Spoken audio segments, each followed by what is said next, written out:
الٹ پلٹ ہو جانے والا شہر۔ بسم اللہ الرحمن الرحیم۔ یہ حضرت لوط علیہ السلام کا شہر سنزوم ہے، جو ملک شام میں صوبہ حمص کا ایک مشہور شہر ہے۔ حضرت لوط علیہ السلام بن ہارون بن طارق بن حضرت ابراہیم علیہ السلام کے بھتیجے ہیں۔ یہ لوگ عراق میں شہر بابل کے باشندے تھے۔ پھر حضرت ابراہیم علیہ السلام وہاں سے ہجرت کر کے فلسطین تشریف لے گئے، اور حضرت لوط علیہ السلام ملک شام کے ایک شہر اردن میں مقیم ہو گئے، اور اللہ تعالیٰ نے آپ کو نبوت عطا فرما کر سنزوم والوں کی ہدایت کے لیے بھیج دیا۔ شہر سنزوم کی بستیاں بہت آباد اور نہایت سرسبز و شاداب تھیں، اور وہاں طرح طرح کے اناج اور قسم قسم کے پھل اور میوے بکثرت پیدا ہوتے تھے۔ شہر کی خوشحالی کی وجہ سے اکثر جا بجا کے لوگ مہمان بن کر ان آبادیوں میں آیا کرتے تھے، اور شہر کے لوگوں کو ان مہمانوں کی مہمان نوازی کا بار اٹھانا پڑتا تھا۔ اس لیے اس شہر کے لوگ مہمانوں کی آمد سے بہت ہی تنگ ہو چکے تھے، مگر مہمانوں کو روکنے اور بھگانے کی کوئی صورت نظر نہیں آ رہی تھی۔ اس ماحول میں ابلیس لعین ایک بوڑھے کی صورت میں نمودار ہوا، اور ان لوگوں سے کہنے لگا کہ اگر تم لوگ مہمانوں کی آمد سے نجات چاہتے ہو تو اس کی یہ تدبیر ہے کہ جب بھی کوئی مہمان تمہاری بستی میں آئے تو تم لوگ زبردستی ان کے ساتھ بدفعلی کرو۔ چنانچہ سب سے پہلے ابلیس خود ایک خوبصورت لڑکے کی شکل میں مہمان بن کر اس بستی میں داخل ہوا، اور ان لوگوں سے خوب بدفعلی کرائی۔ اس طرح یہ فعل بد ان لوگوں نے شیطان سے سیکھا۔ پھر رفتہ رفتہ اس برے کام کے یہ لوگ اس قدر عادی بن گئے کہ عورتوں کو چھوڑ کر مردوں سے اپنی شہوت پوری کرنے لگے۔ چنانچہ حضرت لوط علیہ السلام نے ان لوگوں کو اس فعل بد سے منع کرتے ہوئے اس طرح واعظ فرمایا: اتأتون الفاحشۃ ما سبقکم بها من احد من العالمین انکم لتأتون الرجال شہوۃ من دون النساء بل انتم قوم مسرفون۔ کیا تم لوگ وہ بے حیائی کرتے ہو جو تم سے پہلے جہاں میں کسی نے بھی نہ کی؟ تم مردوں کے پاس شہوت سے جاتے ہو، عورتوں کو چھوڑ کر، بلا شبہ تم لوگ حد سے گزر گئے ہو۔ حضرت لوط علیہ السلام کی اس اصلاحی اور مصلحانہ وعظ کو سن کر ان کی قوم نے نہایت بے باکی اور انتہائی بے حیائی کے ساتھ کیا کہا، اس کو قرآن کی زبان سے سماعت کرتے ہیں۔ وما کان جواب قومہ الا ان قالوا اخرجوہم من قریتکم انہم اناس یتطہرون۔ اور ان کی قوم کا جواب اس کے سوا کچھ نہ تھا کہ وہ کہتے تھے حضرت لوط کو اپنی بستی سے نکال دو، یہ لوگ تو پاکیزگی چاہتے ہیں۔ جب قوم لوط کی سرکشی اور بدفعلی قابل ہدایت نہ رہی تو اللہ تعالیٰ کا عذاب آ گیا۔ چنانچہ حضرت جبرائیل علیہ السلام چند فرشتوں کو ہمراہ لے کر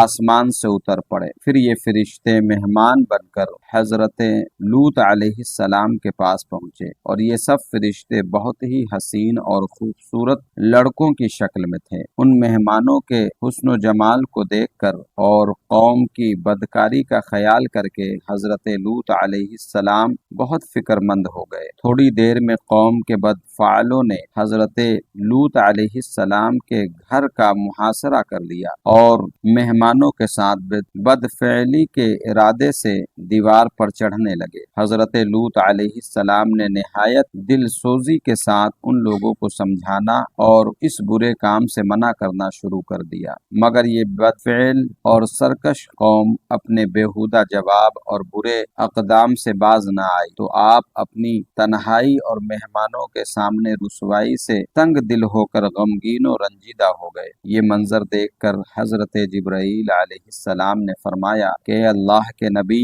آپ بالکل ہی کوئی فکر نہ کریں، ہم لوگ اللہ تعالیٰ کے بھیجے ہوئے فرشتے ہیں جو ان بدکاروں پر عذاب لے کر اترے ہیں، لہٰذا آپ مومنین اور اپنے اہل و عیال کو ساتھ لے کر صبح ہونے سے قبل ہی اس بستی سے دور نکل جائے اور خبردار کوئی شخص پیچھے مڑ کر اس بستی کی طرف نہ دیکھے ورنہ وہ بھی اس عذاب میں گرفتار ہو جائے گا۔ چنانچہ حضرت لوط علیہ السلام اپنے گھر والوں اور مومنوں کو ہمراہ لے کر بستی سے باہر نکل گئے۔ پھر حضرت جبرائیل علیہ السلام اس شہر کی 5 بستیوں کو اپنے پروں سے اٹھا کر آسمان کی طرف بلند ہوئے اور کچھ اوپر جا کر ان بستیوں کو الٹ دیا اور یہ آبادیاں زمین پر گر کر چکنا چور ہو کر زمین پر بکھر گئی۔ پھر کنکروں کے پتھروں کا مینگ برسا اور اس زور کی سنگ بازی ہوئی کہ قوم لوط کا ایک ایک آدمی مر گیا اور ان کی لاشیں بھی ٹکڑے ٹکڑے ہو کر بکھر گئیں۔ عین اس وقت جب کہ یہ شہر الٹ پلٹ ہو رہا تھا، حضرت لوط علیہ السلام کی ایک بیوی جس کا نام وائلہ تھا، جو در حقیقت منافق تھی اور قوم کے بدکاروں سے محبت رکھتی تھی، اس نے پیچھے مڑ کر دیکھ لیا اور یہ کہا کہ ہائے رے میری قوم، یہ کہہ کر کھڑی ہو گئی۔ پھر عذاب الہی کا ایک پتھر اس کے اوپر بھی گر پڑا اور وہ بھی ہلاک ہو گئی۔ چنانچہ قرآن مجید میں حق تعالی کا ارشاد ہے کہ فَأَنْجَيْنَاهُ وَأَهْلَهُ إِلَّا امْرَأَتَهُ كَانَتْ مِنَ الْغَابِرِينَ وَامْطَرْنَا عَلَيْهِمْ مَطَرًا فَانظُرْ كَيْفَ كَانَ عَاقِبَةُ الْمُجْرِمِينَ۔ تو ہم نے حضرت لوط اور ان کے گھر والوں کو نجات دی بجز ان کی ایک عورت کے کہ وہ رہ جانے والوں میں ہوئی، اور ہم نے ان پر ایک مینگ برسایا تو دیکھ لو کیسا انجام ہوا مجرموں کا۔ جو پتھر اس قوم پر برسائے گئے وہ کنکروں کے پتھر تھے اور ہر پتھر پر اس شخص کا نام لکھا ہوا تھا